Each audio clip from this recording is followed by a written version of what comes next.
The Harvester, Chapter 2, The Pattern. Part 3 of 4. By morning, the frost had melted. But the number 12 remained, faint and stubborn, etched into the glass like it belonged there. Detective Mara Ellison traced it with her finger until the condensation blurred. The Harvester was back, and this time, he wasn't leaving clues to be found. He was sending them directly to her.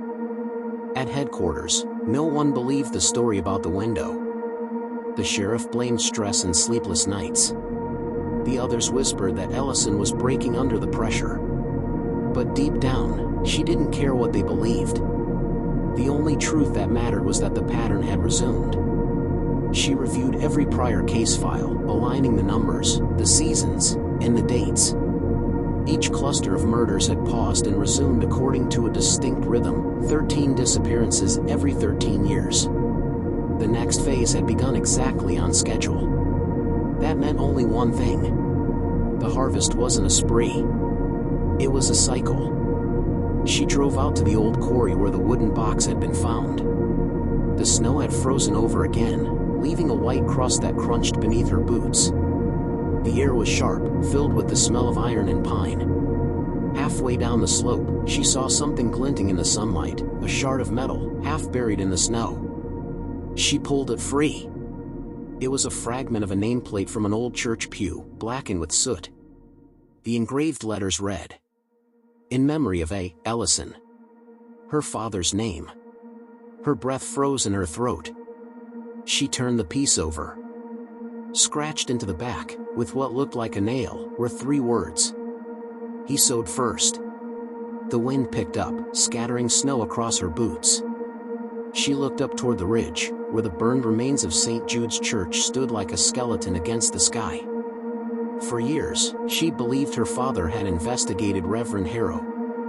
Now she wondered if he had followed him. That night, she returned to her childhood home for the first time in months.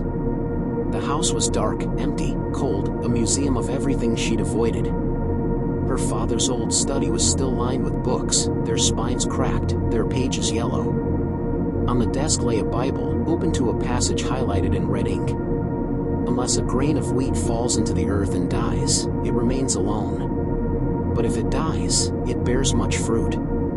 In the margin, her father had written, "The seed remembers." The same phrase from the voicemail she'd received months before. She sat in the dark for nearly an hour, staring at the verse. The harvest wasn't just about death. It was about rebirth. Whoever the harvester was, he wasn't killing for pleasure. He was continuing the work her father had started. As she rose to leave, a faint flicker of orange light caught her eye outside the window. There, sitting on the porch rail, half buried in snow, was a pumpkin. Its candle flickered weakly in the wind. Carved into it, the number 13. And beneath that, words scorched into the rind. The cycle ends where it began.